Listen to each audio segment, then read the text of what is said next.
Sí que quiero hacer un llamamiento de que muchas veces se está blockchainizando, ¿no? Como digo yo, muchísimos procesos que no son necesarios. Y tenemos que saber, la gente que nos dedicamos a este ecosistema, y no sé si aquí tenemos a profesionales en activo del sector o si lo queréis ser, tenemos que ser muy críticos y saber analizar cuándo realmente conviene utilizar blockchain o no, porque blockchain no sirve para todo. Para mí me gusta contestar a 3 preguntas y luego además el proceso de negocio tiene que tener 4 características clave. En primer lugar, tenemos que saber si ese proceso es lento, es caro y es propenso a errores. Un ejemplo muy claro es el que os comentaba antes, ¿no? Cuando hablamos de transferencias internacionales, es un proceso lento, es un proceso caro y es un proceso propenso a errores. ¿Merece la pena utilizar blockchain aquí? Por supuesto. Sin embargo, cuando hablamos de transferencias nacionales, seguro que casi todos nosotros conocemos Bizum. Bizum es un caso de éxito que ha sacado la banca española, que es un proceso para realizar transferencias de persona a persona que no es lento, sino que es automático, que no tiene coste y que no tiene errores. ¿Merece la pena crear una blockchain nacional con los bancos nacionales para transferencias?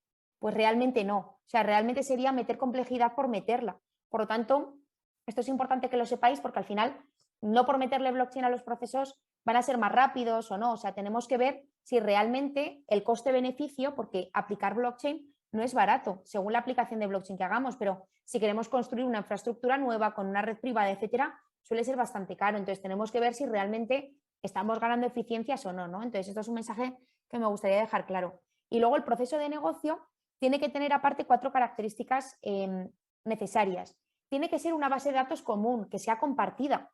Es decir, si yo al final quiero meter blockchain en una base de datos del Santander con el Santander, ¿para qué me sirve blockchain? Pues utilizo una base de datos normal de toda la vida y ya está, ¿no? O sea, realmente no tiene sentido construir una blockchain de ti contigo mismo, porque realmente esto lo que te está permitiendo es una base de datos distribuida entre varios participantes que no tienen confianza entre sí y que necesitan compartir una información.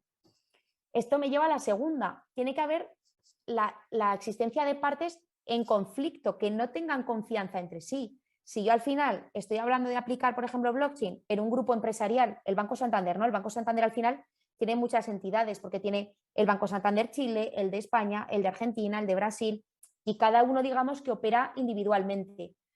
Pero realmente nosotros nos fiamos los unos a los otros. Por lo tanto, ¿tiene sentido aplicar blockchain dentro del mismo grupo empresarial? Pues bueno, habría que ver el proceso de negocio, ¿no? Pero en principio no parece que tenga mucho sentido porque realmente tiene que ser partes que tengan conflicto, que no confíen, pues el Banco Santander con JP Morgan, con BBVA, con HSBC, etcétera. Pero el Banco Santander consigo mismo, pues entendemos que hay cierta confianza, ¿no? Entre las entidades que están dentro del grupo.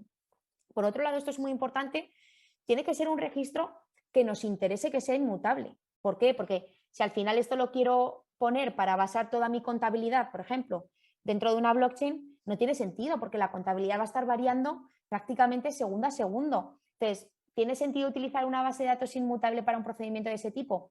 Yo creo que no.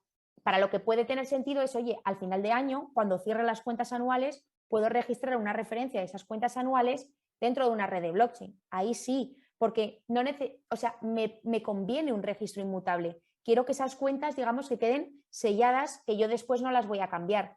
Pero no tiene sentido para correr una contabilidad, por ejemplo, dentro de una blockchain. Y luego, por último, tienen esos datos que quiero volcar dentro de una blockchain tienen que estar sometidos a una regla uniforme, ¿no? No vale que ponga datos que siguen diferentes reglas, diferentes estándares, etcétera. Entonces, pues esto es un poco como llamada a la acción, ¿no? Que realmente, oye, que blockchain es magnífico, que blockchain tiene muchísimos casos de uso, pero no todo se soluciona con blockchain y hay que pues ser capaz de diferenciar, ¿no? Los casos de uso y dónde realmente pues tiene sentido o no aplicar esta tecnología.